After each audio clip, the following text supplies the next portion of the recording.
Hi, this is Larry TABB, CEO and founder of TABB Group, and I'm here with Kevin McPartland, Senior Analyst at TABB Group, and we're here today to talk about IT technology and where we're headed for 2010. Kevin, we're right now in the process of working on, or you're right now in the process of working on a study looking at technology issues and budgets for firms for next year, and actually this year. What are some of the interesting trends you're seeing, and where are these firms investing their IT technology dollars? Well, the sell side has a very difficult road ahead of them. They need to continue to advance while with less money and using smaller budgets. So how do they do that? Obviously, cost is a concern. So trying to figure out how do you cut costs while at least maintaining the current levels and actually continuing to get faster and move ahead.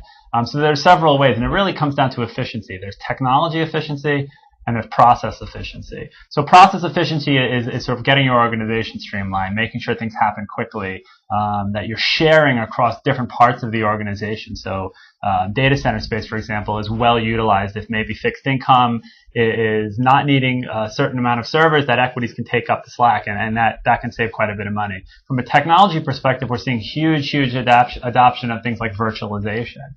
So if you have, in theory, if you have 10,000 servers now, if you virtualize that environment, you could cut that in half or in a third, and be able to more effectively run software on that third of servers using virtualization with no real impact to the end user.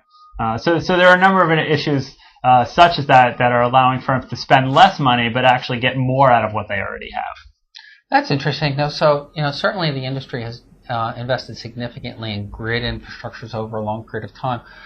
So we're starting to see this really, turn into, virtualization and really kind of move forward past little grids for doing high performance calculations to really mass utilization issues. So, does this actually work, and people are really actually employing this stuff now? People really are using it, and there are a few issues here. There's compute power issues, and grid technology is still a good approach to dealing with some heavy compute power concerns. So if you're doing massive Monte Carlo simulations, a grid environment could still work in that situation. Virtualization, the one downside of virtualization is it puts a veneer over the compute power. So there is some inherent latency in virtualization. So for the most sophisticated trading applications, for example, virtualization, that is not so much the way. I'm sure we'll see progress from those virtualization technology providers in time. But for now, it's more of a sort of operations technology support applications that are running in virtual environments, not the trading systems. And I talked a bit about how compute power was a concern. A bigger concern is actually dealing with bandwidth. So the sell side is trying to figure out how they can increase bandwidth to take in bigger order flows from their buy-side customers, to take in considerably higher levels of market data from the exchanges.